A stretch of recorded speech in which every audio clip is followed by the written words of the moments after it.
అంగీకరిస్తానని చెప్తున్నాడు. నిజంగా 9వ వచనంలో మనం చూస్తే చివర్లో రాయబడింది చూడండి, యెహోవా వారి పక్షమున యోబును అంగీకరించెను. అప్పుడు ఎందుకు దేవుడు యోబు ప్రార్థన మాత్రమే అంగీకరిస్తానని చెప్పాడు? ఏంటి ఆయన ప్రార్థనలో ఉన్న గొప్పతనం? నిజంగా ఆయన ప్రార్థన అంగీకరించి మనము ఈ 8వ వచనం నుండి కనుక చివరి వరకు చూస్తే ఒక 7 అద్భుతమైన కార్యాలు దేవుడు చేస్తున్నాడు. కనుక ఏం చేస్తున్నాడు అంటే, మొదటిగా తన స్నేహితులను దేవుడు శిక్షించలేదు. 8వ వచనంలో చూడండి ఏమన్నాడంటే, మీ అవివేకమును బట్టి మిమ్మల్ని శిక్షింపక ఉండినట్లు అని చెప్పాడు. అంటే ఒక విధంగా చెప్పాలంటే యోబు ప్రార్థనను బట్టి తన స్నేహితులకు దేవుడు మేలు చేస్తున్నాడు. ఈరోజు దేవుని సన్నిధిలో యోబు వలె మనం కూడా ప్రార్థించినప్పుడు దేవుడు యోబును బట్టి ఎట్లయితే తన స్నేహితులకు మేలు చేస్తున్నాడో, అలాగనే మనల్ని బట్టి మన కుటుంబానికి, మన బిడ్డలకు, సంఘానికి, మనకి, మన చుట్టూ ఉన్న ప్రజలకు ఆయన మేలు చేస్తాడనేది మనం నమ్మాలి. కనుక యోబులో ఆయన ప్రార్థనలో ఉన్నటువంటి గొప్పతనం ఏంటి ఆయన ప్రార్థనలో ఉన్నటువంటి ప్రత్యేకత, అది మనం ఒక 3 వచనాలు నేను మీకు చూపిస్తాను. కనుక ఆ ప్రార్థన ఆలకించి దేవుడు మొదటిగా తన స్నేహితులకు ఏం చేయలేదు, శిక్షించలేదు, మేలు చేస్తున్నాడు. ఆయన ఒక విధంగా చెప్పాలంటే దేవుడు యోబు స్నేహితులను క్షమించినాడు. రెండవదిగా మనం చూస్తే చూడండి 10వ వచనంలో, మరియు యోబు తన స్నేహితుల నిమిత్తం ప్రార్థన చేసినప్పుడు యెహోవా అతని క్షేమస్థితిని మరలా అతనికి దయచేసెను.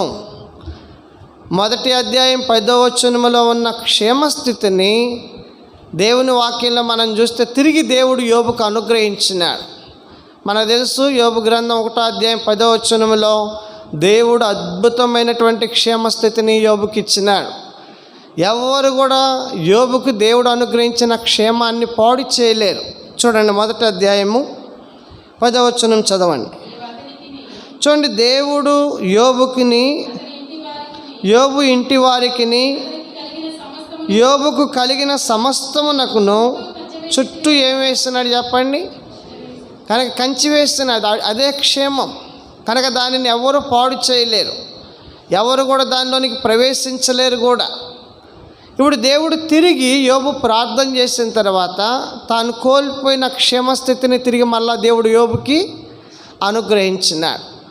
మొదటిగా స్నేహితులను క్షమించినాడు, వారిని శిక్షించలేదు యోబు ప్రార్థన బట్టి. రెండవదిగా యోబు ప్రార్థన ద్వారా తిరిగి యోబు కోల్పోయిన క్షేమస్థితిని మళ్ళీ యోబుకు దేవుడు దయచేస్తూ వచ్చినాడు. మూడవదిగా మనం చూస్తే చూడండి 10వ వచనంలోనే, మరియు యోబునకు పూర్వము కలిగిన దానికంటే 2 అంతలు అధికముగా యెహోవా అతనికి. రెండవదిగా మనం చూస్తాం, ఏదైతే యోబు దేవుని నామ మహిమ కొరకై, దేవుని యొక్క మహిమార్థమై కోల్పోయినాడో దానికంటే 2 అంతలు దేవుడు యోబుకి ఇచ్చినట్లు మనం చూస్తాం. కాబట్టి ఇది మూడవదిగా ఎలాగ ఇది జరిగింది అంటే యోబు ప్రార్థన ద్వారా జరిగింది.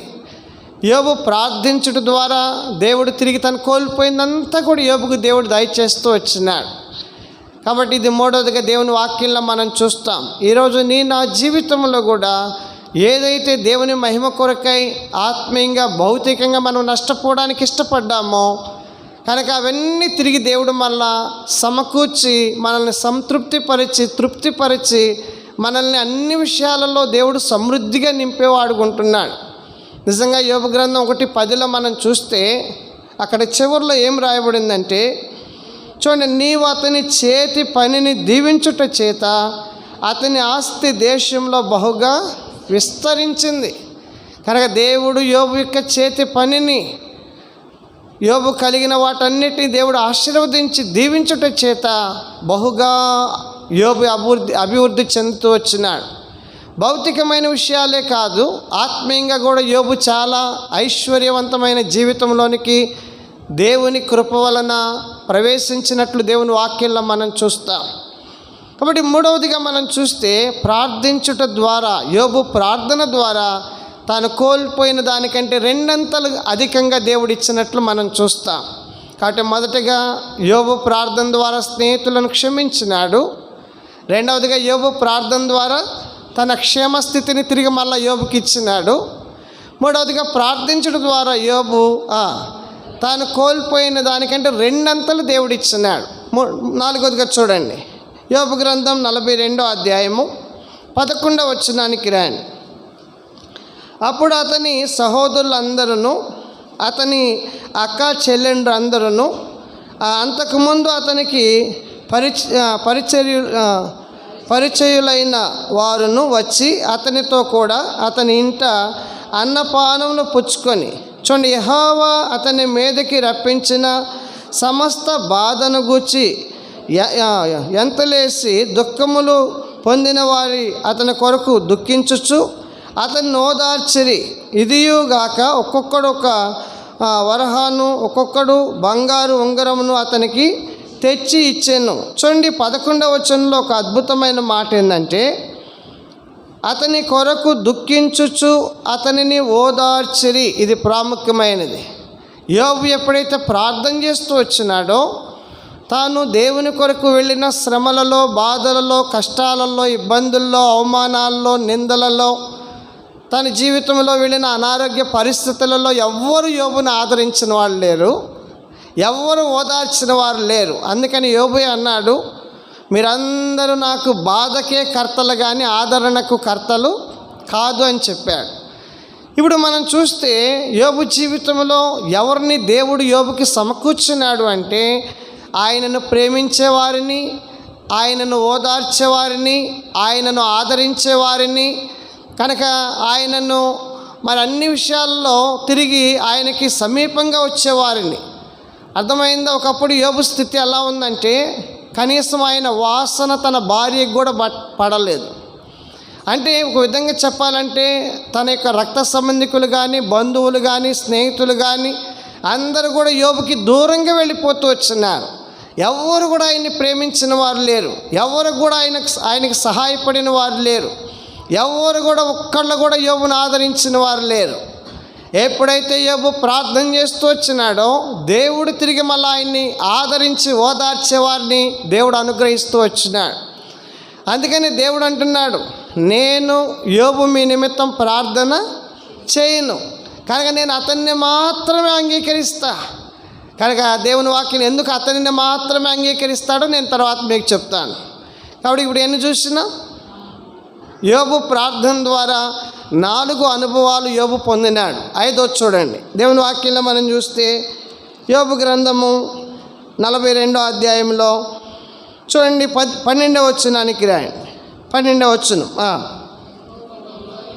యెహోవా యోబును మొదట ఆశీర్వదించినంతకంటే మరి అధికముగా ఆశీర్వదించెను.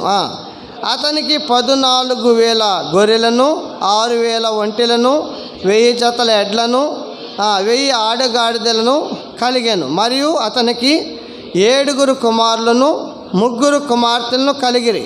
చూడండి, ఇక్కడ మనం చూస్తే ఈ 12, 13 వచనాలు మనకేం చూపిస్తుందంటే, యోబు ప్రార్థన ద్వారా యోబు జీవితంలో దేవుడు సంతోషాన్ని తీసుకుని వచ్చినాడు. మీరు చూడండి, దేవుని వాక్యంలో యోబు కలిగినవన్నీ కోల్పోయినప్పుడు ఎంతో బాధపడ్డాడు యోబు, ఎంతో ఏడ్చినాడు, ఎంతో దుఃఖపడుతూ వచ్చినాడు.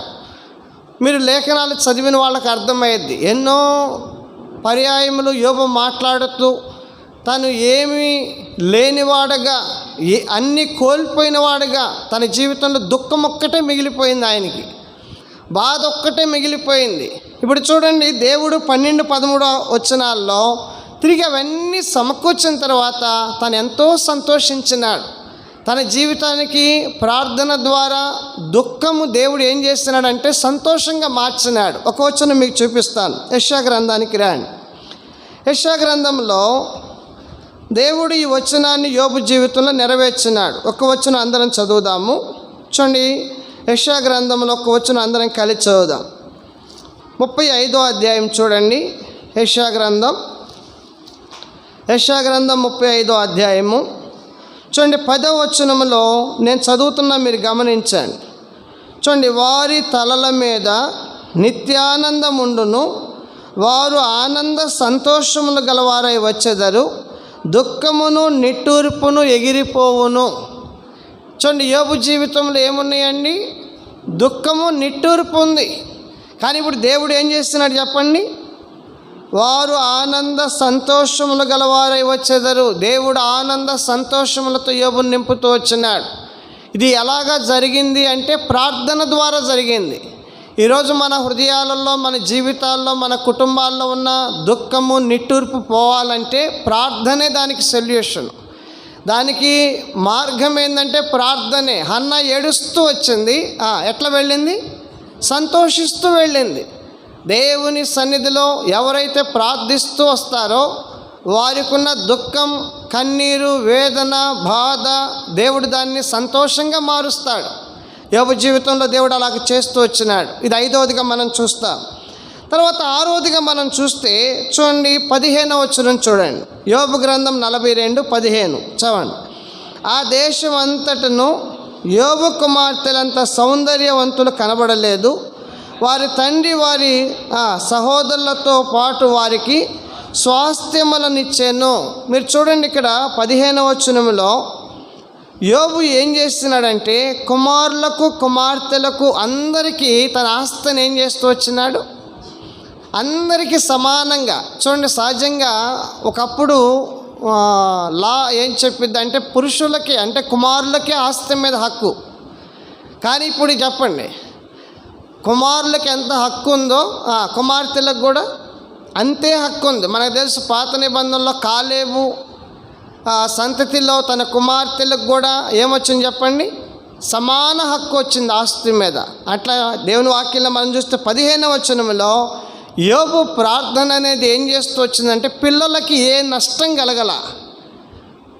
యోబు పిల్లలందరికీ ఆస్తి ఏమైంది? సమానంగా యోబు పంచినట్లుగా దేవుని వాక్యంలో మనం చూస్తాం. గుర్తుపెట్టుకోండి, ఇది కూడా చాలా ప్రాముఖ్యమైంది. ఈరోజు మనం చేసే ప్రార్థనలే మన పిల్లలకి ఎంతో మేలు కలిగిద్ది. వారికి ఎక్కడ నష్టం కలగకుండా, ఎక్కడ అన్యాయం జరగకుండా, వాళ్ళు ఎక్కడ కూడా ఏ విషయంలో కూడా మరి నష్టపోకుండా, అన్యాయం జరగకుండా ఉండాలంటే నువ్వు చేసే ప్రార్థనే నీ బిడ్డలకి న్యాయం జరిగిద్ది.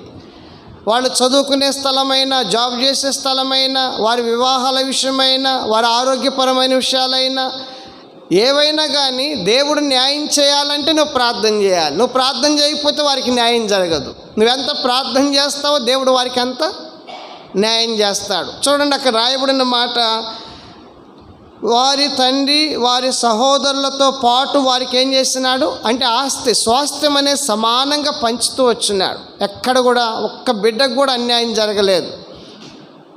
ఇది 6వదిగా మనం చూస్తాం. తర్వాత 16వ వచనం చూడండి చివరిగా. ఆడు తర్వాత యోబు 140 సంవత్సరములు బ్రతికి తన కుమారులను కుమారుల కుమారులను 4వ తరం వరకు చూచెను. పిమ్మట యోబు కాలం నుండి వృద్ధుడై. చూడండి, మీరు 4వ తరం వరకు అంటే అర్థమైందంటే యోబు ఎన్ని సంవత్సరాలు? 140. మోషే జీవించిన కాలం ఎంత? 120. యోబు 140. అంటే అర్థమేంటి? ప్రార్థన జీవితం అనేది యోబు జీవితాన్ని పొడిగిస్తూ వచ్చింది. ఆయన యొక్క ఆయుష్ను పొడిగిస్తూ వచ్చింది. మీరు చూడండి, బైబిల్ చరిత్రలో ప్రార్థనా జీవితం కలిగిన ప్రతి వ్యక్తి యొక్క ఆయుష్ను దేవుడు పొడిగిస్తూ వచ్చాడు. అబ్రహాం జీవితం ఎంత? 175 సంవత్సరాలు. అట్లా ప్రార్థన కలిగిన వారి జీవితాలు దేవుని కొరకై దేవుడు అద్భుతంగా పొడిగిస్తూ వచ్చినాడు. కాబట్టి ఇది 7వదిగా దేవుని వాక్యంలో మనం చూస్తాం. 4వ తరం చూసే వరకు కూడా యోబుని దేవుడు బ్రతికించినాడు భూమి మీద. ఆయన కాలాన్ని, ఆయుష్ను దేవుడు పొడిగిస్తూ వచ్చినాడు. మీరు ఆలోచన చేయండి, 10 మంది పిల్లలు చనిపోయి అక్కడ ఉన్నారంటే ఆ 10 అమ్మటి ఇంకొక తండ్రి అయితే పక్కన ఈయన్ని కూడా బొనుకోబెట్టాలి. అవునా? ఎందుకంటే ఒక్క బిడ్డకైనా చిన్న నష్టం జరిగినా మనం ఏం చేయలేం, ఓర్చుకోలేం. అర్థమైందా? 10 మంది పిల్లలు చనిపోయినా తన ఆరోగ్యం క్షీణించలా. దేవుడు తన ఆయుష్ను పొడిగిస్తూ వచ్చినాడు. ప్రార్థన ఎక్కడ ఉంటుందో దేవుడు ఆరోగ్యాన్ని అక్కడ ఉంచుతాడు, కాపాడుతూ వస్తాడు ఆరోగ్యాన్ని. కాబట్టి 4వ తరం వరకు యోబును బ్రతకడానికి దేవుడు తన ఆయుష్షు పొడిగిస్తూ వచ్చినాడు. ఇది 7వదిగా మనం చూస్తాం. అసలు ఎందుకు యోబు ప్రార్థన మాత్రమే దేవుడు అంగీకరించినాడు? క్లుప్తంగా ఒక 3 వచనాలు నేను మీకు చూపించి ప్రార్థనలోకి వెళ్ళిపోదాం. అసలు యోబు అంటే అర్థం ఏంటి? యోబు అంటే అర్థం ఏంటి? మీరు ఎప్పుడైనా బైబిల్ చదివేటప్పుడు పక్కన నిఘంటువు పెట్టుకొని చదువుకోండి. అంటే టైం ఒక అధ్యాయమైనా సరే దాంట్లో ప్రతి పేరు మీరు చూడండి, వాళ్ళకి సంబంధించిన విషయాలు మీరు చదువుకోండి. అప్పుడు మంచిగా మీకు దేవుని వాక్యం అర్థమైంది. చూడండి, యోబు అంటే అర్థమైందంటే దేవుని తట్టు తిరుగువాడు అని అర్థం. చూడండి, ఈరోజు దేవుని సన్నిధిలో యోబును మాత్రమే ఎందుకు దేవుడు అంగీకరించినాడంటే, చూడండి, తనకు వచ్చిన పరిస్థితులన్నింటిలో యోబు ఏం చేస్తున్నాడంటే, యోబు గ్రంథం 16వ అధ్యాయానికి రాయండి. యోబు గ్రంథం 16వ అధ్యాయము చూడండి 21వ వచనం. యోబు గ్రంథం 16వ అధ్యాయము 21వ వచనం చదవండి. నరపుత్రుని విషయమై వాని స్నేహితునితో వ్యాజ్యమాడవలనని కోరి నేను దేవుని తట్టు దృష్టి ఉంచి కన్నీళ్లు ప్రవాహముగా విడుచుచున్నాను. చూడండి, ఇక్కడ మనం చూస్తే ఏం రాయబడిందంటే, నేను దేవుని తట్టు దృష్టి ఉంచి కన్నీళ్లు ప్రవాహముగా ఏం చేస్తున్నాను. ఈ మాట ఇలా పట్టుకోండి. 22వ అధ్యాయం చూడండి. 22వ అధ్యాయము యోబు గ్రంథం 22వ అధ్యాయము 26వ వచనం చూడండి. 26వ వచనం చదవండి. చూడండి, అప్పుడు సర్వశక్తుని యందు నీవు ఆనందించదవు, దేవుని తట్టు నీ ముఖము. చూడండి, యోబు జీవితంలో ఆ పేరుకు తగిన జీవితం కలిగిన వాడు యోబు. ఏంటి అంటే, తనకు వచ్చినటువంటి పరిస్థితులన్నిటిలో కూడా యోబు దేవుని తట్టు తిరిగి దేవునికి ప్రార్థన చేస్తూ వచ్చినాడు. నేను మీకు చూపించినటువంటి 16వ అధ్యాయంలో కూడా తన ముఖాన్ని దేవుని తట్టు తిప్పి ఆయన ప్రార్థన చేస్తూ వచ్చినాడు. 16వ అధ్యాయంలో రాగండి, ఒక వచనం నేను మీకు చూపిస్తాను. 18వ వచనం చూడండి, లేకపోతే 19వ వచనం. ఇప్పుడు నాకు సాక్షి అయిన వాడు పరలోకంలో ఉన్నాడు, నా పక్షముగా సాక్ష్యం పలుకువాడు పరమందు ఉన్నాడు. నా స్నేహితులు నన్ను ఎగతాళి చేయుచున్నారు. నరుని విషయమై ఒకడు దేవునితో వ్యాజ్యమాడవలననియు, నరపుత్రుని విషయమై వారు స్నేహితునితో వ్యాజ్యమాడవలనని కోరి నేను దేవుని తట్టు దృష్టి ఉంచి కన్నీళ్లు ప్రవాహంగా విడుచుచున్నాను. చూడండి, ఇక్కడ మనం చూస్తే నా పక్షముగా సాక్ష్యం పలుకుటకు పరమునందున్నాడు అంటే, ఇప్పుడు నాకు సాక్షి అయిన వాడు ఎక్కడున్నాడు? పరమునందున్నాడు. నా పక్షంగా వాదించేవాడు, నా పక్షంగా మరి నిలబడేవాడు నాకు పరమునందున్నాడని యోబు చెప్తున్నాడు. ఈరోజు దేవుని సన్నిధిలో ఎందుకు దేవుడు యోబును మాత్రమే అంగీకరిస్తూ వచ్చినాడంటే, యోబు భూ సంబంధమైన ఏ వ్యక్తి తట్టు తిరగలాయన, ఏ వ్యక్తి కూడా నా పక్షంగా ఉంటాడని యోబు చెప్తలేదు. నేను వెళ్ళే పరిస్థితులన్నిటిలో నాకు పరమందు దేవుడున్నాడు, ఆయన సింహాసనం మీద కూర్చొని ఉన్నాడు, ఆయన తట్టు నేను తిరుగుతున్నాను, ఆయన నా పక్షంగా ఉంటాడు. 22లో ఏమన్నాడు తెలిసిన? చూడండి, 22వ అధ్యాయంలో చూడండి, యోబు గ్రంథం 22వ అధ్యాయం చూడండి. 22వ అధ్యాయము 26వ వచనం. దేవుని తట్టు నీ ముఖము ఎత్తెదవు, నీవు ఆయనకు ప్రార్థన చేయగా ఆయన నీ మనవి ఆలకించును, నీ మ్రొక్కుబళ్ళు నీవు చెల్లించదవు. చూడండి, మరియు నీవు దేన్నైనా యోచన చేయగా అది నీకు స్థిరపరచబడును, నీ మార్గముల మీద వెలుగు ప్రకాశించును. చూడండి, ఇక్కడ మనం చూస్తే ఎప్పుడైతే యోబు దేవుని తట్టు తిరుగుతూ వచ్చినాడో దేవుడు అద్భుతంగా ఆయన మార్గములను, చీకటి మార్గములను దేవుడు వెలిగిస్తూ వచ్చినాడు. ఎంత గాఢాంధకారంతో కూడినటువంటి మార్గము గుండా యోబు వెళుతున్నాడంటే, నిజంగా ఆయన వెళ్ళే పరిస్థితులన్నీ కూడా చీకటిమయం. అలాంటి చీకటిమయంతో కూడిన మార్గాల మీద యోబు దేవుని తట్టు తిరిగినప్పుడు, అంటే ఆ చీకటి అనేది శ్రమలు, కష్టాలు, బాధలు, నిన్ను వర్ణించలేనటువంటి బాధల గుండా వెళుతున్నాడు. నిజంగా ఆ బాధలు ఎవరు తట్టుకోలేరు. కానీ దేవుడు ఆ మార్గంలో దేవుడు ఏం చేస్తూ వచ్చినాడంటే వెలుగును అనుగ్రహిస్తూ వచ్చినాడు. మన కిందకు వస్తే చూడండి, నీవు పడద్రోయబడినప్పుడు మీద చూచదనందువు, వినయము గల వారిని ఆయన రక్షించును, నిర్దోషి కాని వానినైనను ఆయన విడిపించును. అతడు నీ చేతుల శుద్ధి వలన విడిపింపబడును. కాబట్టి దేవుని వాక్యంలో మనం చూస్తే నీవు పడద్రోయబడినప్పుడు మీద యోబు పడద్రోయబడ్డాడు, దేవుని కొరకై పడద్రోయబడ్డాడు. శత్రువు ఎంతో ఆయన మీద దాడి చేస్తూ వచ్చినాడు, ఎంతో యోబుని నష్టపరుస్తూ వచ్చినాడు. ఆ పరిస్థితులలో యోబు మనుషుల తట్టు తిరగల. కాబట్టి పరమనందున్న తన దేవుని తట్టు ఆయన తిరుగుతూ వచ్చినాడు. ఈరోజు ప్రార్థన చేయడానికి వచ్చిన మన ప్రార్థన కూడా దేవుడు ఖచ్చితంగా అంగీకరించాలంటే మనం ఎప్పుడు కూడా ఆయన తట్టు చూడాలి. ఆయన యొద్ద నుండి మనం ఏం పొందాలి? సహాయం పొందాలి. యోబు తన జీవితంలో దేవుని యొద్ద నుండి ఆయన సహాయం పొందుతూ వచ్చినాడు, దేవుని తట్టు ఆయన తిరిగినాడు. మనకు తెలుసు కదా, హిజ్కియా కూడా మరణకరమైన రోగం వచ్చినప్పుడు ఎటు తిరిగినాడు ఆయన? బైబిల్లో రాయబడింది. గోడ తట్టు అంటే అర్థం ఏంటి చూడండి. వాళ్ళు యూదులు ఎటువైపు అయితే తిరుగుతున్నారో అటువైపు యెరూషలేము ఉంటుందని గుర్తుపెట్టుకోండి. అందుకని దానియేలు కూడా కిటికీలు తెరిచి ఉండగా యెరూషలేము తట్టు, అంటే యెరూషలేము అనేది దేవుని నివాస స్థలం.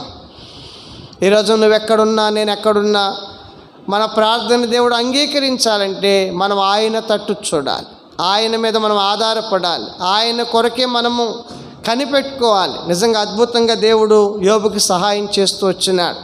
రెండవదిగా మనం చూస్తే చూడండి, యోబు గ్రంథం 5వ అధ్యాయము, యోబు గ్రంథము 5వ అధ్యాయము 8వ వచనం చూడండి.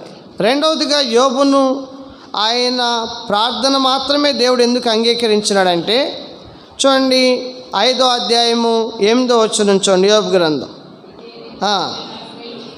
అయితే నేను దేవుని ఆశ్రయించుదును, దేవునికే నా వ్యాజ్యమును అప్పగించుదును. చూడండి, ఆయన పరిశోధింపజాలని మహాకార్యములను, లెక్కలేనన్ని అద్భుత క్రియలను చేయవాడు. ఆయన భూమి మీద వర్షం కురిపించేవాడు, పొలముల మీద నీళ్లను ప్రవహింపజేయవాడు. అట్లు ఆయన దీనులను ఉన్నత స్థలములలో నుంచును. చూడండి, ఇక్కడ రాయబడిన మాట ఏంటంటే నేను దేవుణ్ణి ఆశ్రయించుదును, దేవునికే నా వ్యాజ్యమును. చూడండి, రెండవదిగా దేవుని తట్టు తిరగడమే కాదు, రెండవదిగా యోబు చేస్తున్న పని ఏంటంటే దేవునికి తన వ్యాజ్యాన్ని అప్పగించుకుంటున్నాడు, దేవుణ్ణి ఆయన ఆశ్రయిస్తున్నాడు. కీర్తనల గ్రంథంలో ఒక చక్కని మాట రాయబడింది. ఏంటి ఆ మాట అంటే చూడండి, కీర్తనల గ్రంథం 34వ కీర్తనకి రండి.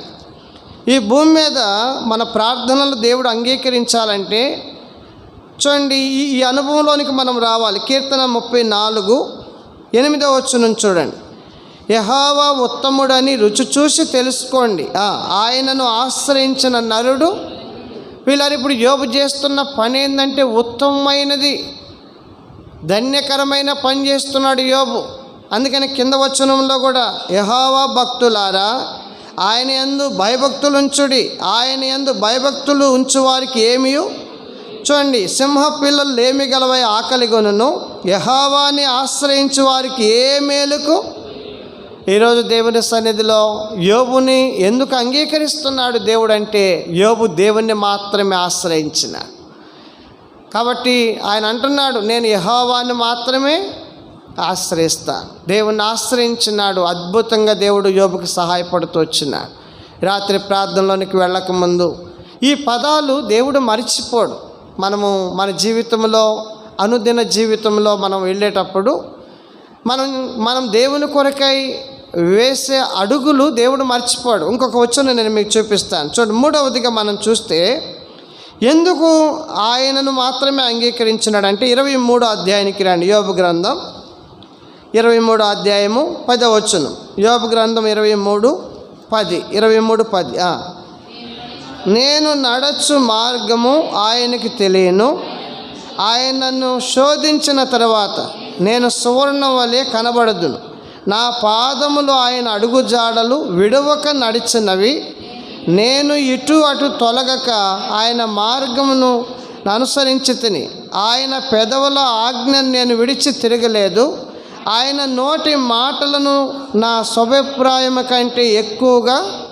చూడండి, ఇక్కడ మనం చూస్తే ఏమంటున్నాడు? నా పాదములు ఆయన అడుగు జాడలను విడవక నడిచినవి, నేను ఇటు అటు తొలగక ఆయన మార్గం నేను చేస్తున్నాను. ఇప్పుడు చెప్పండి, ఇలాంటి వ్యక్తి ప్రార్థనలు దేవుడు ఆలకించడా? ఎవరైతే ఆయన మార్గములను విడిచి లేకపోతే ఆయన యొక్క అడుగు జాడలను తప్పి నడుస్తారో వాళ్ళ ప్రార్థనలు దేవుడు ఆలకించాడు. యోబు చేసిన పని ఏంటంటే దేవుని అడుగు జాడలను విడవకుండా ఆయన వాటిని గుర్తుపట్టి వాటిని నడుచుకుంటూ వచ్చినాడు. సహజంగా ఆలోచించేయండి, కష్టాలు వచ్చినప్పుడు, బాధలు వచ్చినప్పుడు, ఇబ్బందులు వచ్చినప్పుడు కొన్నిసార్లు మనం తప్పటడుగులు వేయటానికి అవకాశం ఉంది, తొట్టిల్లడానికి అవకాశం ఉంది. కానీ ఎక్కడ కూడా యోబు తొట్టిల్లలేదు, ఎక్కడ కూడా తప్పటడుగులు వేయలేదు యోబు. ఎంత నిరీక్షణతో, ఎంత విశ్వాసంతో యోబు చెప్తున్నాడు, విడవక నా పాదములు ఆయన అడుగుజాడలను విడవక. నిజంగా చెప్పండి, అందుకే దేవుడు అంటున్నాడు, నేను యోబును మాత్రమే అంగీకరిస్తా. యోబు మీ నిమిత్తం ప్రార్థన చేస్తాడు, ఆయన ప్రార్థన మాత్రమే నేను అంగీకరిస్తానని దేవుడు చెప్తున్నాడు. ఈ రాత్రి ప్రార్థనలోనికి వెళ్ళక ముందు 3 అనుభవాలు. ఒకటి, దేవుని తట్టు తిరిగే అనుభవము. రెండవదిగా దేవుణ్ణి ఆశ్రయించే అనుభవము. మూడవదిగా ఆయన అడుగు జాడలలో విడువక నడిచి. ఆ కింద ఇంకో మాట అన్నాడు కదా, ఆయన పెదవుల ఆజ్ఞను నేనేం చేయలేదు, దేవుని పెదవుల నుండి వచ్చిన ఆజ్ఞను ఆయన విడిచిపెట్టలేదు. కాబట్టి ఈరోజు ప్రార్థనలోనికి వెళ్ళక ముందు, అందుకనే యోబు జీవితంలో ఎప్పుడైతే ఈ అనుభవాలను దేవుడు చూస్తున్నాడు, అంటున్నాడు, నేను యోబును మాత్రమే అంగీకరిస్తా మీ అవివేకమును బట్టి. చూడండి, అక్కడ ఒక మాట చదువుకొని ఇంక ప్రార్థనలోకి వెళ్దాం. ఏమన్నాడంటే, యోబు పలికినట్లు అన్నాడు. యోబు పలికింది ఇవే. ఏం పలికాడు? దేవుని గురించి ఏం పలికినాడు? చూడండి, యోబు గ్రంథంలో ఏమన్నాడంటే 42వ అధ్యాయంలోనే చూడండి ఏం పలికినాడంట. 8వ వచనం చూడండి.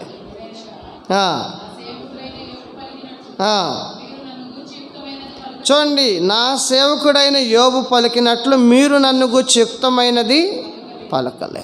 ఏంటి, ఏం పలికినాడు? నేను ఆయన తట్టు తిరుగుతాను, నేను నా దేవుణ్ణి ఆశ్రయిస్తాను, నేను ఆయన అడుగులను నేను విడిచి తిరగను, ఆయన మార్గాలను విడిచి నేను తిరగను. దేవుడు చూస్తున్నాడు, విన్నాడు. అద్భుతంగా యోబు జీవితంలో 7 అనుభవాలను. ఒకటి, ఏం చేస్తున్నాడు? యోబు నిమిత్తమై స్నేహితులకు మేలు చేస్తున్నాడు. ఈరోజు భూమి మీద మనల్ని బట్టి అనేకులకు దేవుడు మేలు చేయాలి. దేవుణ్ణి ఎరగని ప్రజలకు, దేవునిలో ఆత్మీయంగా ఎన్నో రకాలుగా కట్టబడలేని ప్రజలకు కూడా నిన్ను బట్టి నన్ను బట్టి దేవుడు మేలు చేయాలి. కాబట్టి ఈరోజు నీవు నేను ప్రార్థించే ప్రార్థనకు అనేకులకు మేలు కలగాలి, అది దేవుని ఉద్దేశం. రెండవదిగా, యోబుకి ఎలాగ దేవుడు క్షేమస్థితినిచ్చినాడో మనకు కూడా దేవుడు అక్కడ క్షేమస్థితిని దయచేయాలి. తర్వాత పూర్వము కలిగిన దానికంటే 2 అంతలు అధికంగా. తర్వాత 4వదిగా మనం చూస్తూ వచ్చినాం, దేవుడు ఆయనను ఆదరించే వారిని, ఆయన్ని ప్రేమించే వారిని ఆయనకి సమీపంగా తీసుకొచ్చినాడు. అంత మాత్రమే కాదు, దేనిని బట్టి దుఃఖించినాడో, కృంగిపోయినాడో, ఎంతో ఏడ్చినాడో, బాధపడ్డాడో అదే ఆయనకి సంతోషం కలిగేటట్లు దేవుడు చేస్తూ వచ్చినాడు. అంత మాత్రమే కాదు, దేవుని వాక్యంలో మనం చూస్తూ వచ్చినాం.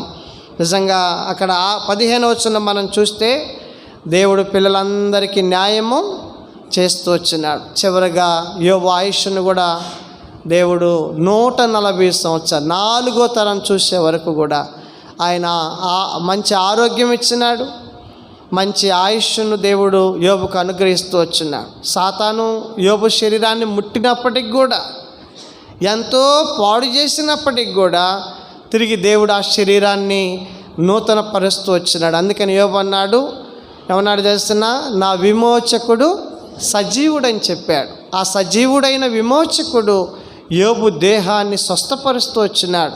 అద్భుతమైనటువంటి శక్తిని యోబు యొక్క శరీరానికి దేవుడు అనుగ్రహిస్తూ వచ్చినాడు. ఆలోచించేయండి, 4వ తరం చూసినాడంటే ఎంత ఆరోగ్యాన్ని దేవుడు యోబుకి ఇచ్చినాడు. కాబట్టి ఈరోజు దేవుని సన్నిధిలో మనం కూడా ప్రార్థించడం ద్వారా యోబు వలె తప్పకుండా సంఘానికి, మన వ్యక్తిగత జీవితాలకి, కుటుంబానికి కూడా ఈ అనుభవాలు దేవుడు అనుగ్రహించేవాడుకుంటున్నాడు.